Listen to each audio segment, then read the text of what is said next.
uh, events which a faction can go through are what are known as faction states. So that's what we're going to be talking about.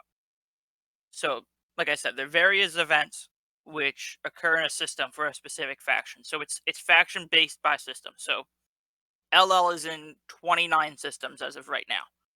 So our faction state in Ariel and our faction state in Carthage won't be the same. Also, another faction of ours in Ariel won't have the same faction state that we have in Ariel as well. So it's divided pretty well.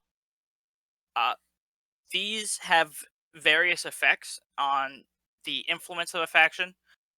Some of these minor factions give positive influence or positive benefits. Some give negative. So it's something that you really need to know what the faction state does in order to determine if that's good or bad, and it can also be situational. Every one of them has its meaning and purpose. So what one does, another won't do, with very few exceptions to that. So basically, every single faction state, like I said, is unique.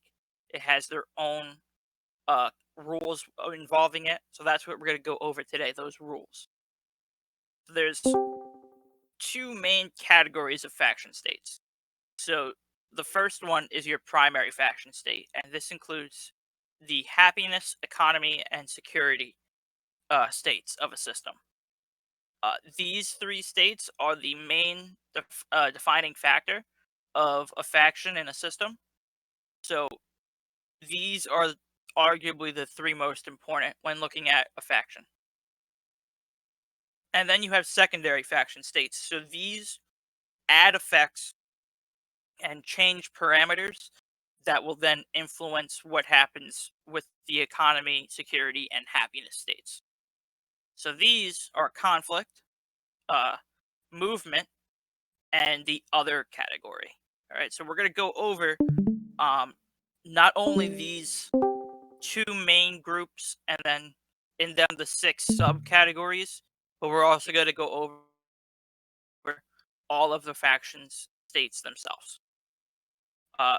Nat or Max or anyone else, anything you want to add before we go on? Not for me. Okay.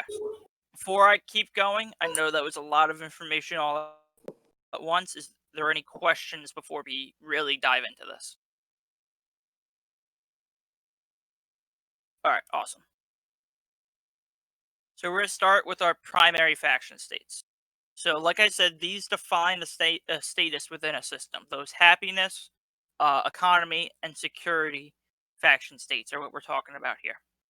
Usually, these are based upon what us as players do within a system. Now, some of the other faction states, those secondary states, aren't based on what we do, but the primary states are, for the most part, based on our daily contributions to a system and its influence. As I said, it can be influenced to increase or decrease based on secondary faction states. So the primaries rely on not only our actions, but also the random actions that occur with the secondary faction states. And as I explained, there are 3 main groups with the primary faction states, and that's happiness, economy, and security. So we'll start with happiness. This measures the outlook which a system's population has on life in said system. So basically, do the NPC characters in the system, are they having a good? Do they have a good quality of life? Do they have a bad quality of life? Are they happy with the leadership controlling faction? What is their outlook? All right. So really, it's happiness is like an arbitrary faction state, and it's done because it's based on a ratio of positive and negative faction states. So basically, how this works is, let's say you have 5 positive faction states and 3 negative faction states. Your happiness will be higher than based on the positive states because there are more positives than lower. If we swap those numbers around and we have 3 positive states and 5 negative states, then the happiness will be on the lower end. And then there are 5 levels of happiness. So it's elated, happy, discontented, unhappy, and despondent. So those go in order of best to worst. And that'll be a theme that we have throughout this with the primary faction states. Now, before I keep going, so the biggest thing with happiness is that happiness itself is a state that is based on other states. There's no mechanic that only affects happiness. Happiness combines all of the mechanics from the other states. So it's not like you do X and your happiness will increase. It's more like you'll do X and Y faction state will increase. And because Y faction state increases, happiness increases. All right, so it's not directly influenced like others are. So like I said there, triggering as many positive faction states to begin and ending as many negative faction states. So now we'll go to the economic states. So economic and security are different than happiness. These are actual states that we as players can influence. So economic, as you might have already guessed based on the name, measures the trade activity and flow of capital within a system. Capital being credits, commodities going in and out, ship purchasing, any of that legal economic uh, possibilities for you to perform.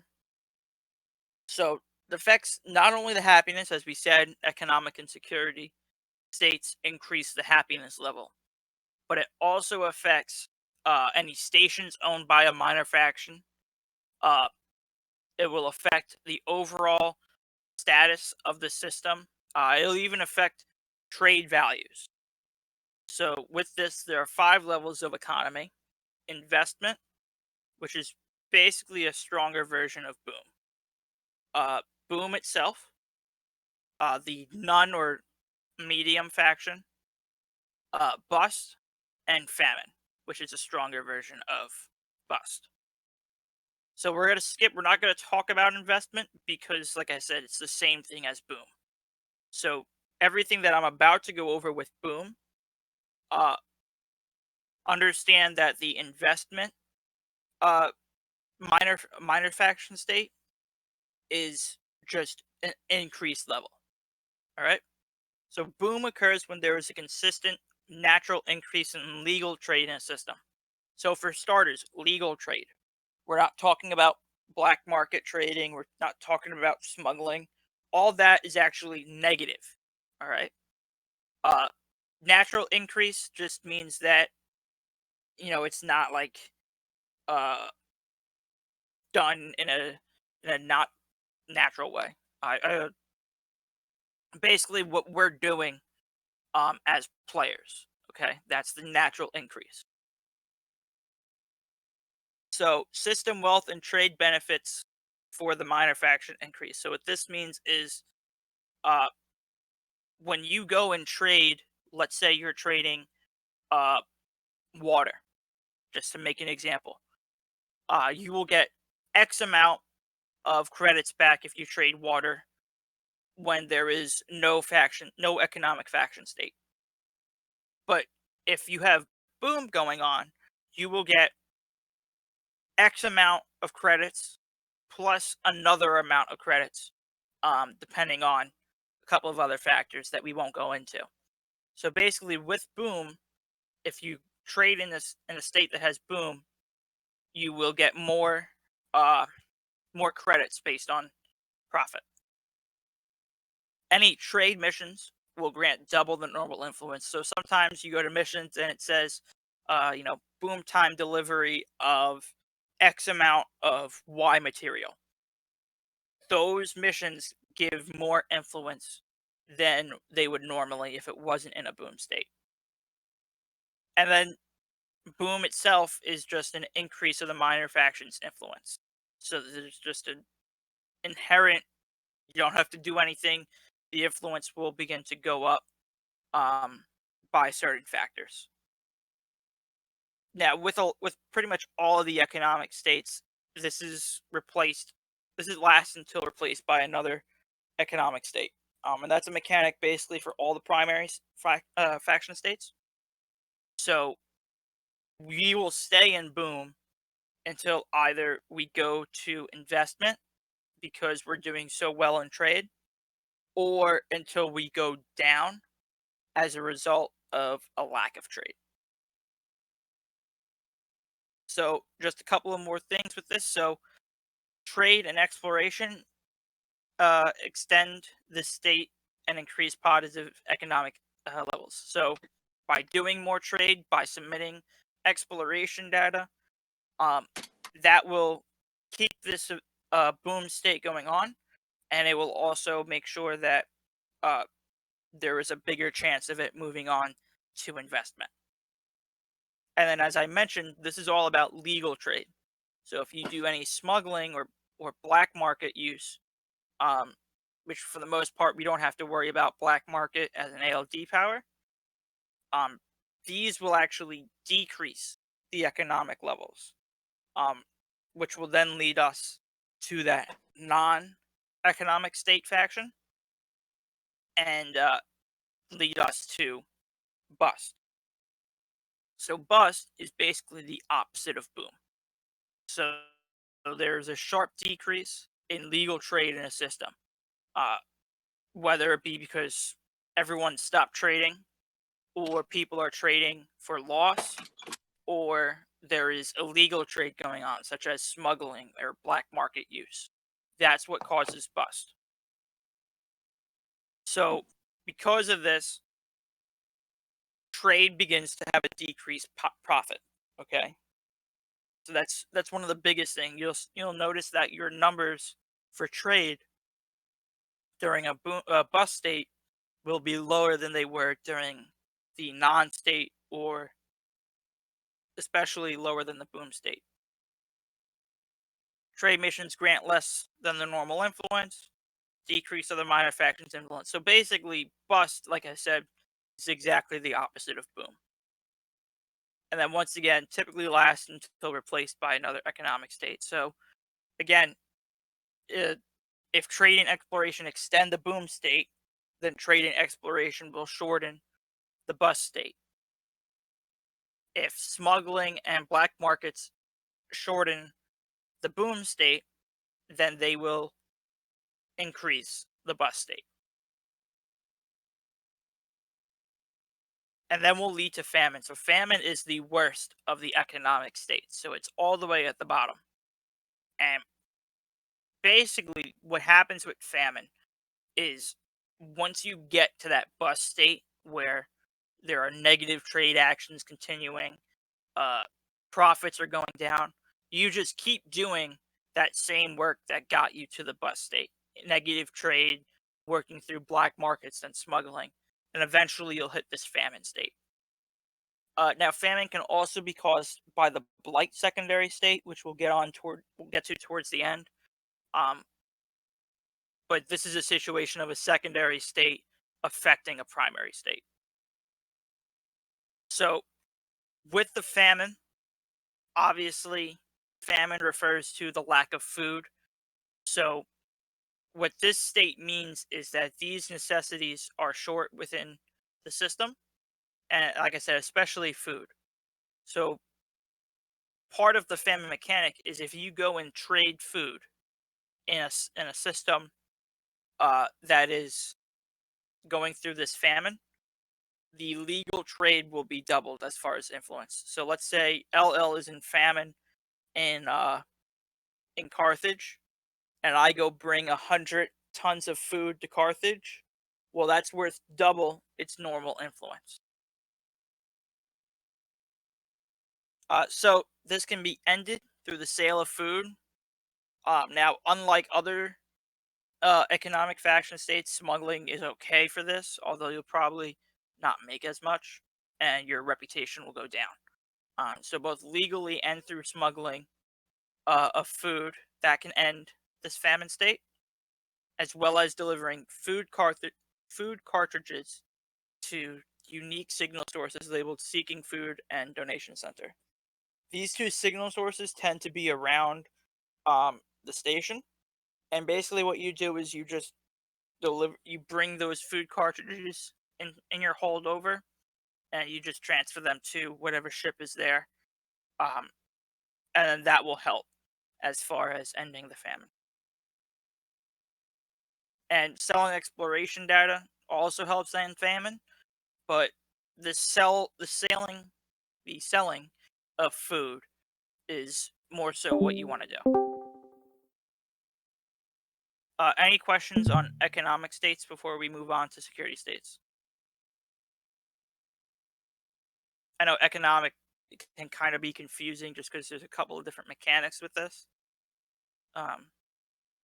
Just food cartridges, or would like fruit and vegetables work too for famine? It's I think it's just food cartridges itself.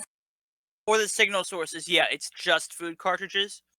But anything that's under that food category can be sold to the station. Now, the other thing to keep in mind is, as with, and we discussed this in the last lecture, but when you do trade, it has to be, the station has to be owned by the system by the faction that you're trying to trade with. So let's say we own the station in Carthage, and we're in famine. That will help us get out of the famine, you doing trade there. But if it's another faction in famine, you selling to our station won't change their famine state. But as far as your question goes, the food cartridges just go towards the signal sources, whereas any sale of food, whether it be fruits, food cartridges, I don't even know what else there is. I think like a Phasian tea, one of the rares, is considered food. Anything that falls under that food category in game would go towards helping the famine state. Any other questions?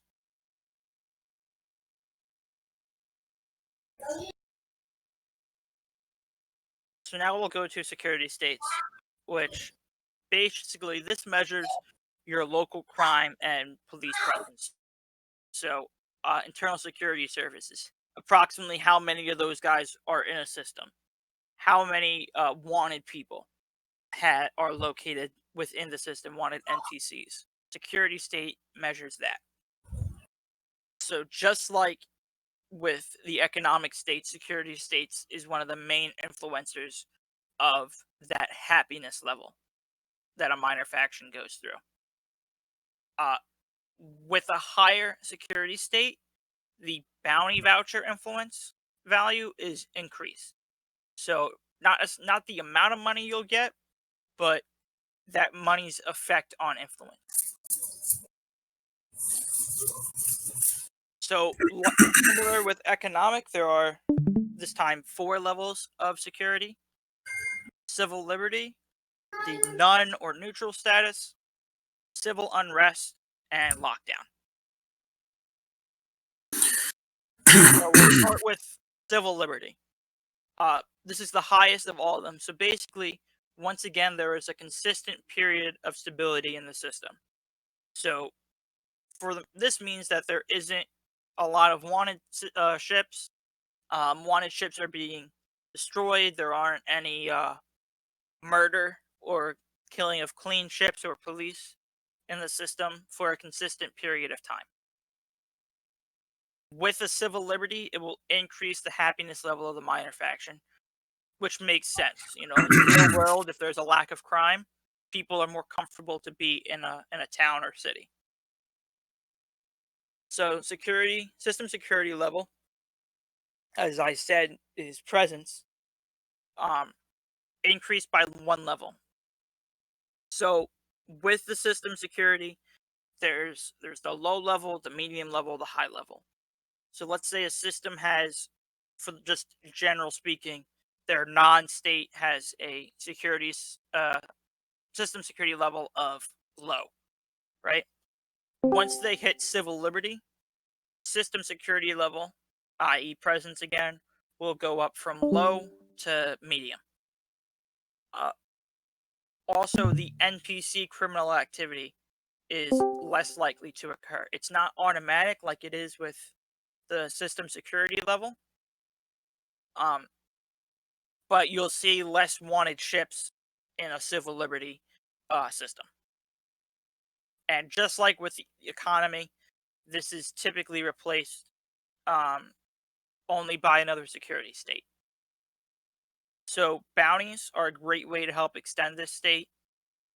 So let's say you're in civil liberty, you want to keep a faction in civil liberty, just keep dumping bounties in that system. Excuse me. So now we have civil unrest and lockdown. So civil unrest is the second lowest of the security states, and lockdown is the next step below it. So civil unrest is basically the opposite of civil liberty. So basically there has begun to be murder going on through the destruction and attack of any clean ships in a system. There are illegal activities such as smuggling, black market trade. That is what causes civil unrest to begin. Because of this, it will continue to drop. Security level continues to drop during this state. So by that we mean the presence of system security forces in the system. And once again, typically lasts until replaced by another security state. So trading of weapons, smuggling and use of black markets, murder, and other crime extend this state. Whereas redeeming bounties and combat bonds will shorten the civil unrest state. So like I said, civil unrest is basically the opposite of civil liberty. So what civil liberty helps, it also hurts civil unrest from happening.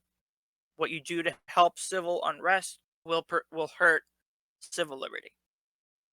Now, lockdown is, in my opinion, one of the most annoying faction states.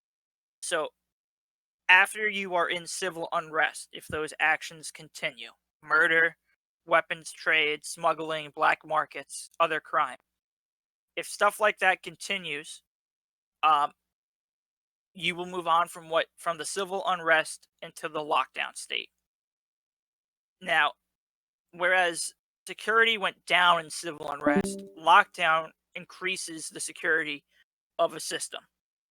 And the reason that is because the game mechanics is saying too much crime is going on. We need to send NPCs to handle it. It's kind of like calling in the National Guard for those of us who live in the U.S.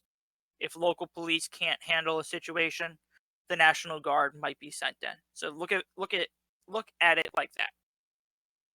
Now, in addition to this, with this security level increase, checkpoint signal sources appear. That's just a new signal source that you can go to and do activities in. It's not like you're going to get pulled out during the lockdown and into those checkpoints if you're in Super Cruise. But the major part of a lockdown is that all services in a station are closed. So let's say we're in Carthage again, and our station in Carthage, we own that station. If the Legion is pulled into lockdown, you cannot do trade in that station. You cannot submit or grab missions from the station. You can't even rearm, refuel, repair on the station. The only thing you can do is you can talk to the authority contact, which is who you would pay any bounty vouchers to or submit bounty vouchers to. And then, like typical, this lasts until we do actual work as players to end the lockdown. So, murder and other crime, especially murder, which, if it hasn't been made clear already, murder is the killing of ships that are clean within a system, as well as killing of security ships. Murder and other crime will extend this lockdown state. If you redeem bounties, so like I said, the only thing you can do within a system, within a station owned by a minor faction under lockdown, is to talk to your contacts and hand in stuff like bounties or combat bonds. If you hand in bounties, that will help shorten the state. That said, combat bonds don't work for a lockdown. So if you hand in 1,000,000 combat bonds, you're just claiming 1,000,000 credits for yourself. That's not going to help with your lockdown state. Any questions on security states?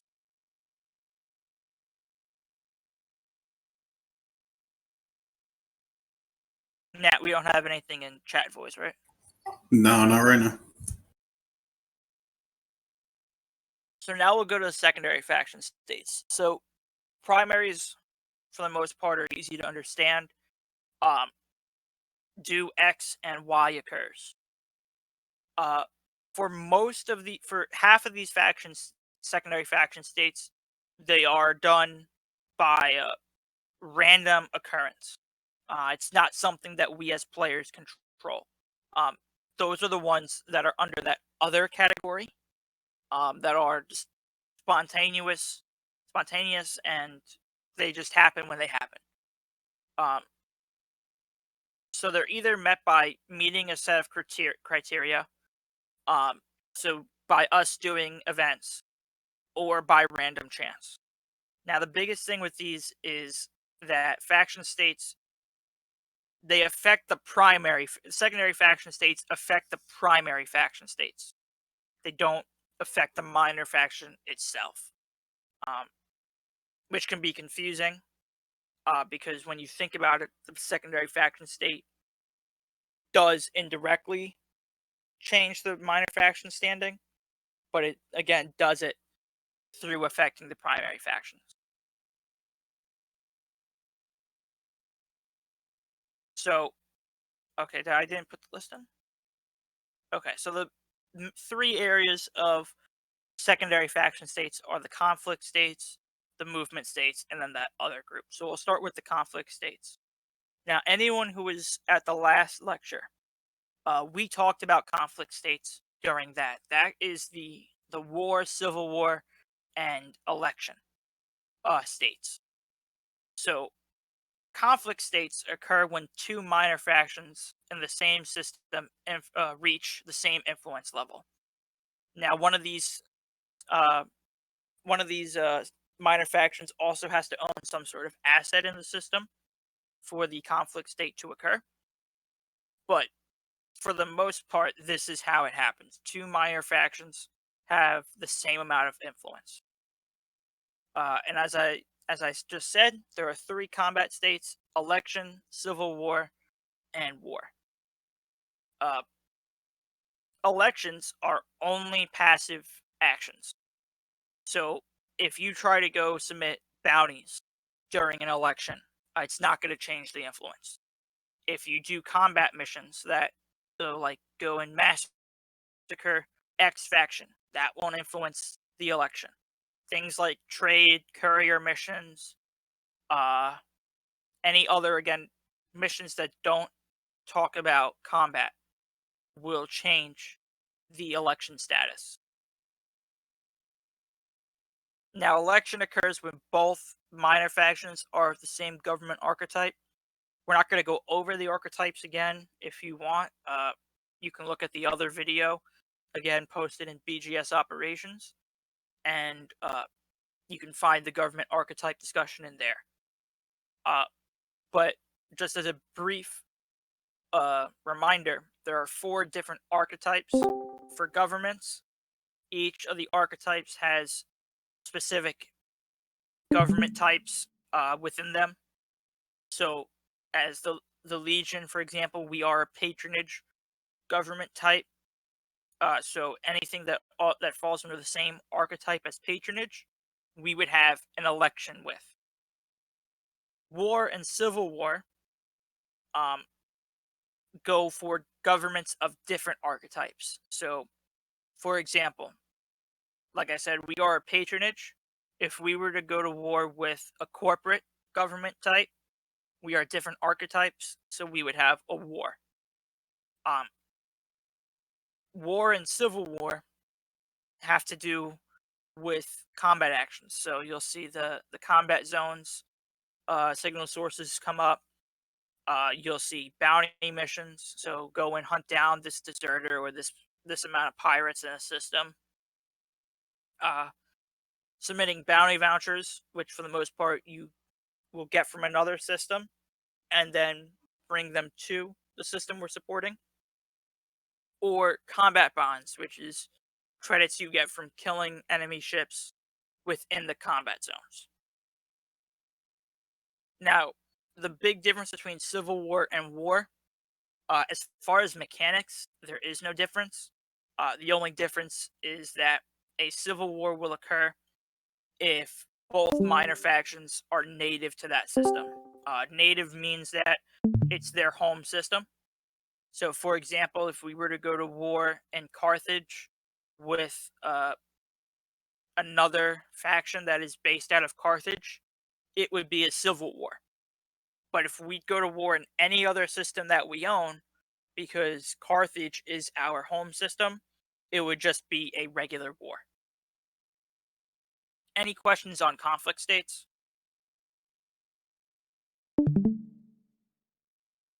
All right, now the one other thing I want to go over with conflict states is that because of the different mechanics involved with this, uh, we track conflict states separately than our regular operations. So if you were to look at the BGS sheet, for example, uh, you'll see a tab for elections. You'll see a tab for war.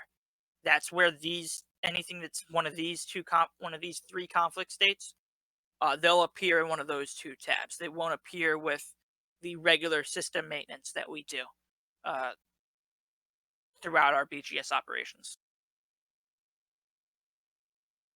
So now we'll go to the movement states. So as everyone here, I believe, knows, for the past couple of months and technically years, the Legion has been working on expanding into the Samia system. Currently, we're going through what's known as an expansion state. That is a movement state. When a faction is being kicked out of a system, that is a movement state. So these movement states are anything that causes a faction to enter or leave a system. And as of right now, it's the only way that a faction can enter or leave a system. In the past, there have been community goals or CGs where factions would be able to spread from the bubble to Colonia, for example. Those are very rare. They haven't happened in years, if I remember correctly. So it's not something that's frequent. How movement states work is the minor faction in question has to reach a certain level of influence. That level changes depending on which movement state it is, but that's the overarching condition that has to be reached. Now, the most annoying part about movement states, and it's made tracking Sami's expansion difficult, is that the movement state works on a different tick time than other faction states. So the movement state happens earlier, and then after the movement state tick time is when the main faction state and influence tick occurs. So I talked about it before we started, but today there was an issue with the tick. It basically stopped in the middle. because the movement state tick occurs before the influence tick, we saw a extreme drop in Samiza's influence, which is a mechanic of retreat. But we didn't see the increase based on our work, because that influence increase happens at that later tick. It also changes timelines because that movement state happens before the regular influence state. So it's going off of older data. It's not taking into account the data that was done the day before. So there are 4, and we'll go into the tick time, and I'll explain that a little more in a few minutes. But there are 4 movement states. There's retreat, expansion, invasion, and exile. We'll start with expansion and invasion. The most important thing about these is that it's the same exact mechanic. So these, I'll say expansion and invasion, will occur when a system reaches 75% influence for a minor faction. We've seen sometimes where it will be like 73, or in that range. This is why we want all of our influence levels to be at the most 55%, because if influence gets too high and we're not able to counter it, and it gets to that 75%, we're going to get an expansion, which is what happened with Ariel. We weren't able to get our influence down in time, and that caused us into this unwanted expansion. Now, the first day of a pending expansion is hidden, and by that I mean, so perfect example, when we hit when this expansion in Ariel started, we were at, I want to say, 76% influence in Ariel and 78% influence in Decon, which is another system that we control. Because the pending expansion is hidden on that first day, we didn't know which of those 2 systems had the expansion pending. We had to wait until the next day to find out. So if you do any of like the JEG commands to see like influence listings, or if you look on Anara, or even in the game, it won't say pending expansion on that first day that it hits 75%. So you would need to wait until the second day. On the last active day of expansion, the minor faction will enter the closest system that has an open spot. So with very few exceptions, every system is only allowed 7 minor factions to be in it. So let's say the system that we're looking to go to has 6 factions in it. Then we can expand into that system, assuming it is the closest system with only 6 factions in it. Also, with this, if it's a permit lock system, such as Akanar or Fasis or Sol, those systems cannot be expanded into. And the biggest part of this is that with expansion and invasion, there is a 40 by 40 by 40 light year cube. That is the range, the expansion range of a system. And I have an image that shows this. We'll go over that in a minute. But the original system is the center of that cube, and any system which you want to expand into or invade has to be within that space. Now, as I said, only 7 minor factions are allowed in a system. With expansion, you enter whichever system has an opening in it that is closest. Okay, so let's say faction A and faction B both have an opening. If faction A or system A is 5 light years away and system B is 10 light years away, you will go into system A. All right, there's no controlling that. That's how the mechanic works. let's say there is no system within that 40 by 40 by 40 cube that has an open spot in it. That is when you get an invasion. So invasion only occurs if every faction within the expansion range on that last active day of expansion is completely filled with their minor faction limit. So the invasion target is picked. The game will examine every system within your expansion range. Whichever system has the lowest non-native faction, and we talked about non-native factions a few minutes ago. Whichever system has the lowest non-native factions in regards to influence, that system will be the expansion target, the invasion target. So let's use System A and System B. System A's lowest non-native is at 3% influence. System B's lowest non-native is at 2.9% influence. We would go to System B, even though it's farther away, because the influence there is lower for the lowest non-native than it is in System A. When an invasion begins on that last active day of expansion, there begins a conflict following the same conflict rules as we discussed. If it's the same government archetype, it's an election. If it's different government archetypes, it is a war. With this conflict, whoever wins will remain in the system. Whoever loses is kicked out. Okay. Any questions on expansion versus invasion?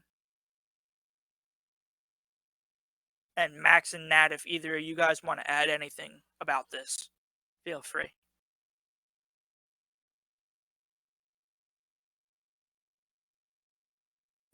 No, you pretty much covered it all.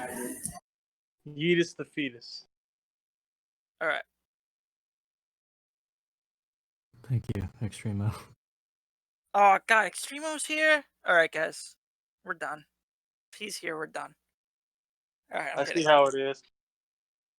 Dude, you don't talk to me anymore.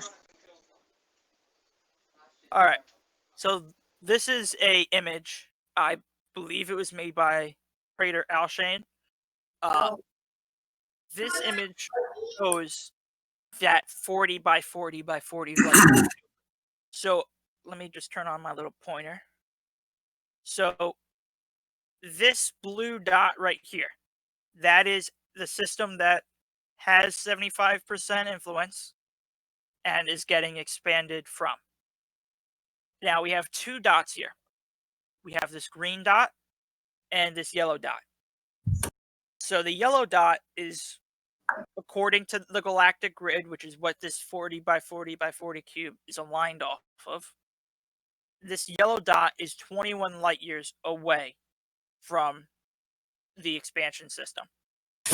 That said, because it is directly above, this line is 21 light years, this system is outside of the 40 by 40 cube. It's not a game.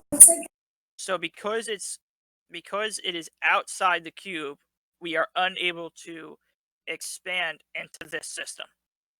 However, this green dot, because of just geometry, this green dot, while it's farther away, it's still within the cube.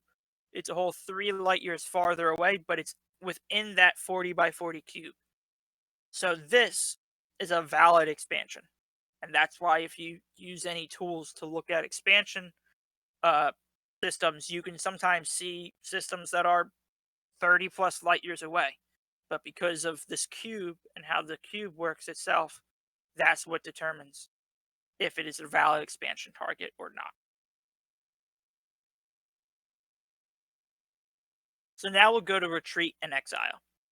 So if expansion and invasion are what get you into a system, retreat is what takes a faction out.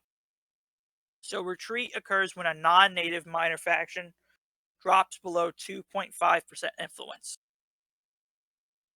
So a perfect example is in Semis with Akinar Empire League. They have a couple of days ago they went below 2.5 influence in Semis.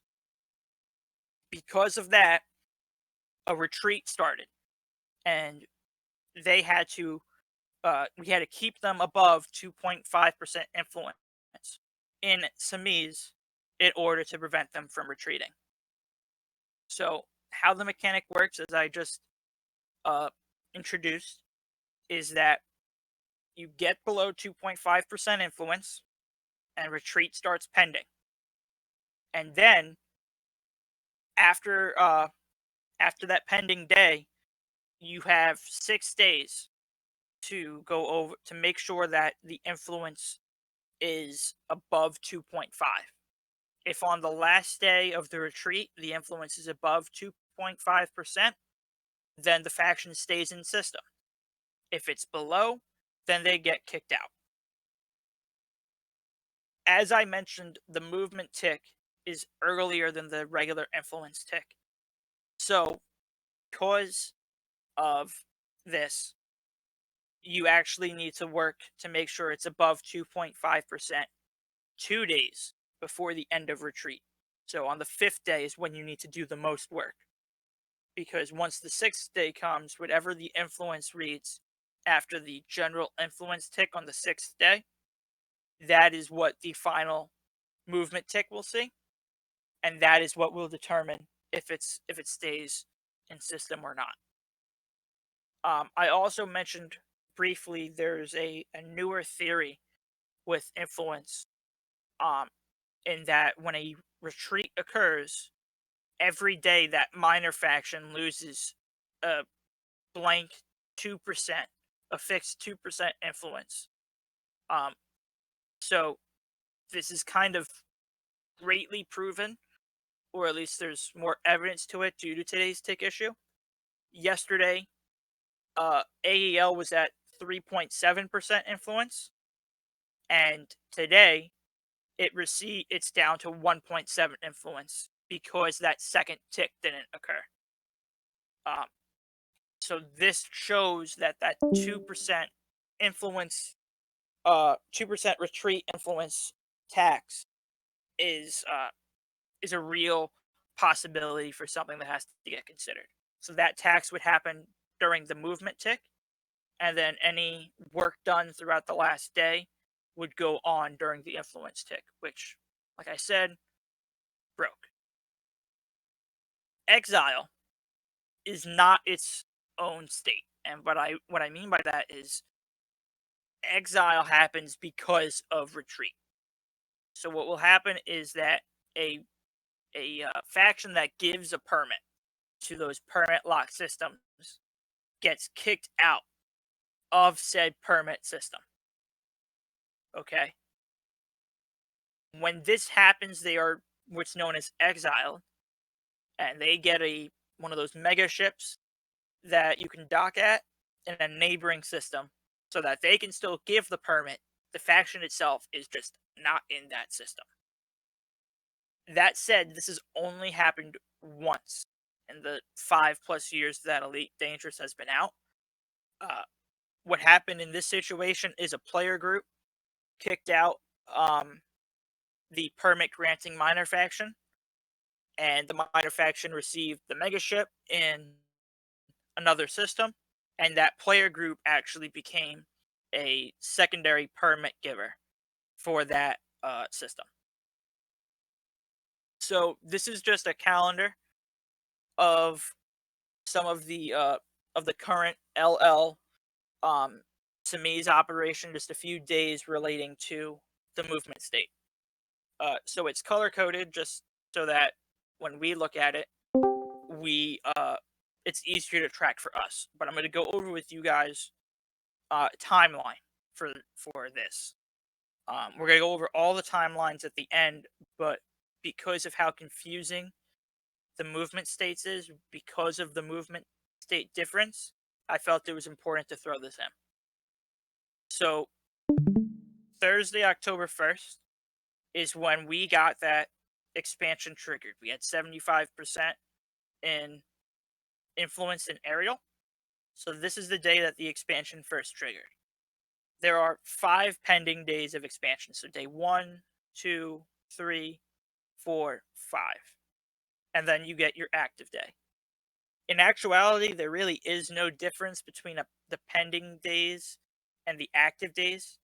Once expansion triggers, you don't have to do anything within that expansion system. It then goes to doing stuff in other systems. On this day, the 12th day, this is when the expansion goes through. So on the movement tick on this day, that is when the target, that is when our faction will go into whatever system we expand into from aerial. Then what happens is the influence tick happens. So because we're already in the new system, we go to the second half of the 12th, and that counts as 1 cooldown day. Okay? And then after that, we have the 13th, which is the second cooldown day, if you want to look at it like that. And then on the 14th is when we can expand again. So as far as in tick terms, there are 2 ticks in between when a faction lands in a system and when they can expand again. As far as actual days, if you look at it from a calendar, it's just 1 day in between. Now the orange, so that was the red and the purple a little bit. The orange is our pending retreat in Samiz. So on the 4th, Akinar Empire League was worked so hard in the negatives that it went pending retreat on the 5th. Okay, so the 5th is 1 day, is the pending day. Day 1, 2, 3, 4, day 5. Okay, so at this point, the movement tick and the influence tick are both reading day 5. Because of the movement tick being earlier, this is the day that needs to be worked. So on this 5th day, which happens to be today, which is why there's so many issues with Samiz today. This day is when influence at the end of the day needs to be below 2.5, and that's because of this. So let's say 2.5. Let's say the influence on today was 3%, right? We work it, we get it below. Let me go the other way. I'm sorry. Let's say influence on this day is 2%. We work it and we get it above, and we do enough work to get it to 3%. Well, when we have the movement tick on the 11th, it's still looking at the 2% because movement tick is before the influence tick. So on this day, it's still saying 2% the movement tick. And then the influence tick occurs, and that's when it reads as 3%. So for the 11th, it's 3% influence. On the 12th, which is when the retreat would occur, the movement tick happens again before the influence tick. So therefore, the movement tick reads it as having a 3% influence. Is there any questions about that? That's why with retreat, you have to work it 2 days before, not 1 day. That's a confusing concept. So if there's any questions about that, if you need me to say it again or go over a different way, I can. Just let me know. All right, awesome. So now we go into these other states. All of these other states, minus maybe 1 or 2, is they're basically just spontaneous.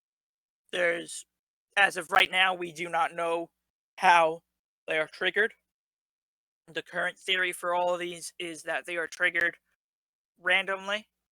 Roll of a dice, and if the dice lands on a certain number, this is what you get that day. All right. So investment is the same mechanics as boom, except as a secondary faction state. So we went over what boom is. Same exact thing. Drought. Drought is a decrease in economic state. What happens with drought, as you may assume, is there is a lack of water within a system.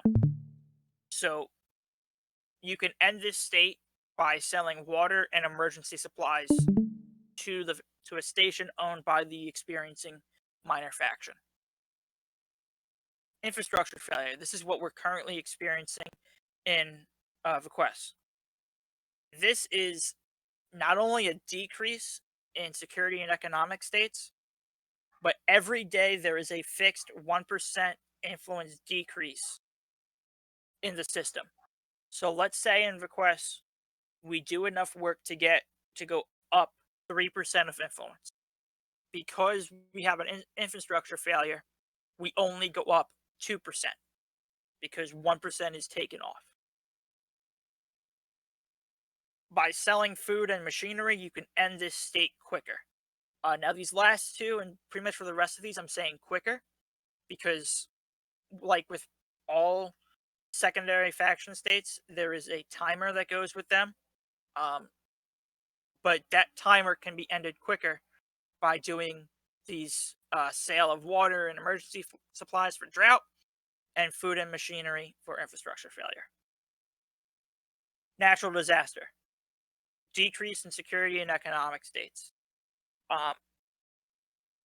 Natural disaster is, in my opinion, worse on other factions in a system than it is for the experiencing faction. So the experiencing faction has decrease in security and economic states. We can fight that through increased trade, through increased bounty vouchers. But when a faction experiences natural disaster, the other minor factions within the system can develop drought and infrastructure failure. Not the faction actually going through it, but the other factions.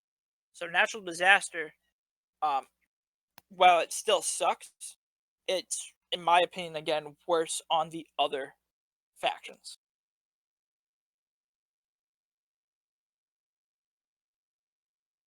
Public holiday. Public holiday is the opposite of infrastructure failure. So there's a slight decrease in security and economic states. Nothing major to be really concerned about. But there's also that 1% increase of influence. So let's say we have public holiday going on in one of our systems. We do enough work to get 3% influence.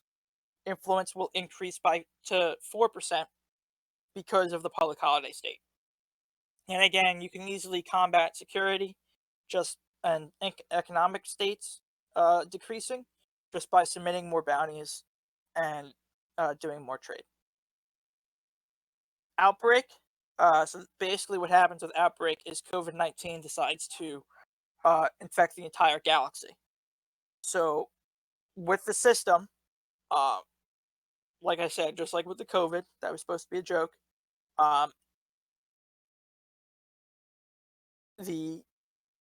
there is a virus or sickness within a system. So trading of medicine, that will shorten the state. Exploration data will shorten the state, but also that medicine and exploration data, they not only shorten the state, but they also have an increased influence rate to them. So let's say medicine is worth 1 influence without outbreak, it might be worth 2 influence with outbreak. All right, so increased influence returns. Opposite of that is anything that has to do with combat has 0 effect on influence when there's an outbreak in system. So let's say we're working on let's say the quest were to break an outbreak, were to go into an outbreak. there'd be no point in dropping bounties and requests because it won't change the influence. Blight. And we talked about blight in regards to famine. So blight, basically, all the food commodities in a system are corrupted. Think of it as like when they recall food because there's some sort of sickness in them. Food has it's maybe the cow had mad cow, and so you can't have the steak, right? That is the idea behind blight. Food is inedible. It'll cause sickness if you eat it. So therefore, all the food in a system has to be removed. If this is not treated, if it's not countered, then you will get into that famine economic state. The way to counter this is by delivering ergonomic treatment to the station. So let's say we get a blight in Carthage. We want to deliver that as much ergonomic treatment as possible to the minor faction, to any station in Carthage owned by us.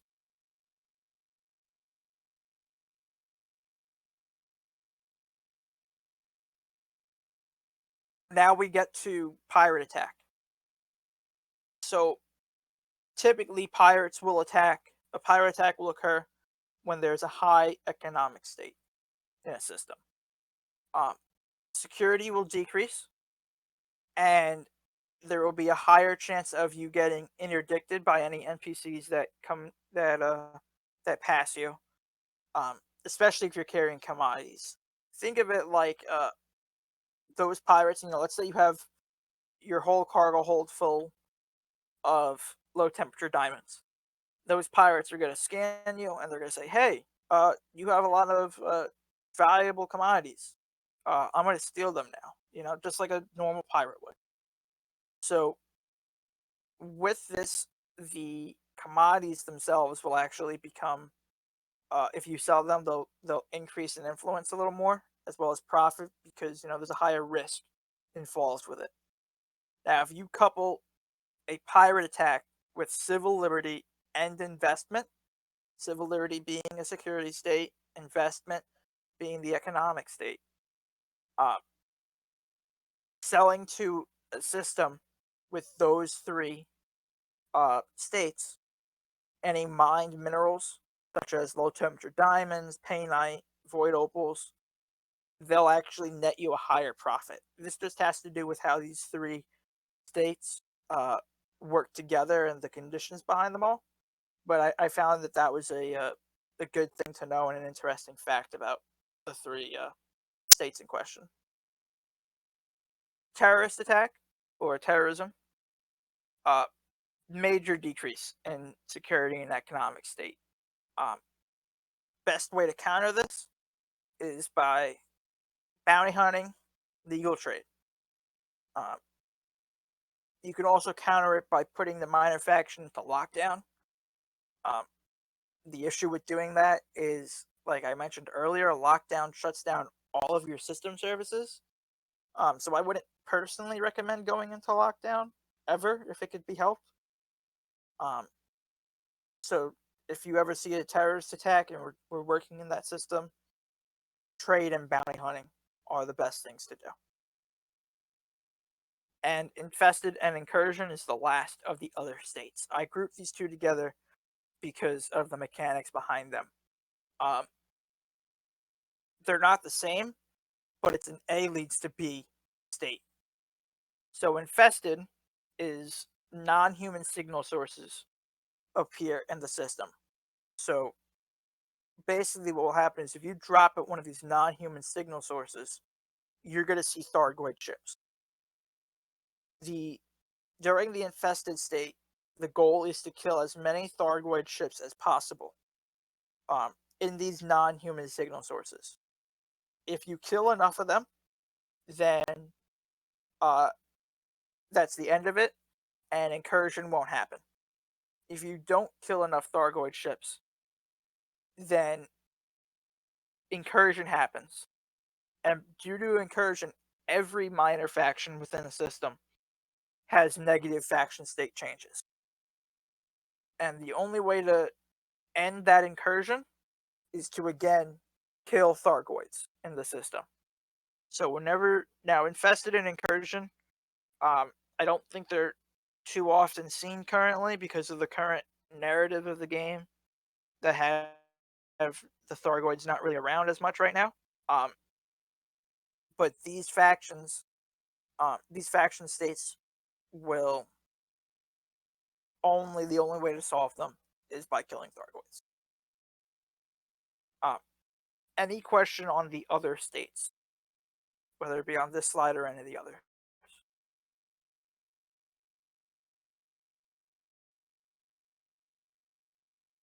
All right. So I mentioned in the announcement for this that we were going to talk about the timelines. Other than the expansion timelines, I didn't go into them because of how confusing they can be. So I found this chart while I was doing my research for this, and this just lists what the timeline is.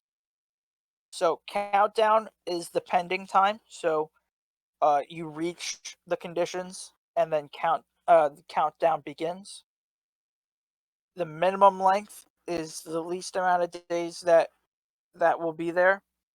The maximum length is the most amount of days. And then cooldown is how many days you have to wait before it can happen again. Now, as far as this expansion cooldown, it's listed as 2. That is 2 ticks, right? We talked about how with expansion, the tick and the tick time and because of movement and normal tick is different. So that's why this is 2 normal ticks, but it's really only 1 day. Also with expansion, you can see there's 5 to 7. Retreat is 5 to 7. For the most part, expansion is 7. Retreat is 6. That said, there have been instances where those numbers were different. Very few and far between, and I don't know of any data, Max or Nat, you may have some that determines what days this will be, but these are the overall the 6 and the 7 are the most important days to remember. Those are the typical days for those states. For what now? About length of expansion and retreat. Do you know of how it changes between the normal time to be shorter? No, right? No, I mean it's usually 5 days pending, and 7 days expand, almost always, and 2 days cooldown. But it's just important to know there have been instances of it being shorter. We've seen Yeah. anomalies. We do Yeah. not have an explanation. Yeah. Exactly. That was the best way to word it, Max. Anomalies. War, civil war, election. So as I mentioned in the last lecture, these 3 are the first of 4 wins out of 7 days. So if the faction wins 4 days in a row, then that's the end of it. The next day will be cooldown. If they just keep going back and forth, the 2 factions, that's how you get to 7 days. And then all of these up here, those are all infinity markers. That means that if nothing's done about it, those can go on forever. Famine and outbreak. Notice how the max length is 28 days. That's because these 2 especially have to do with what us as players do to end those. What we do for trade and other influence changing aspects, how we decide to handle those situations.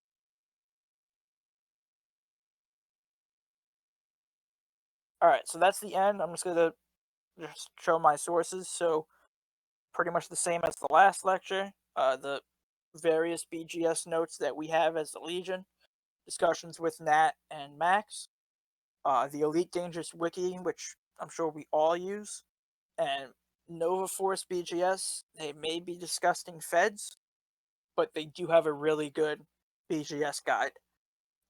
Very detailed.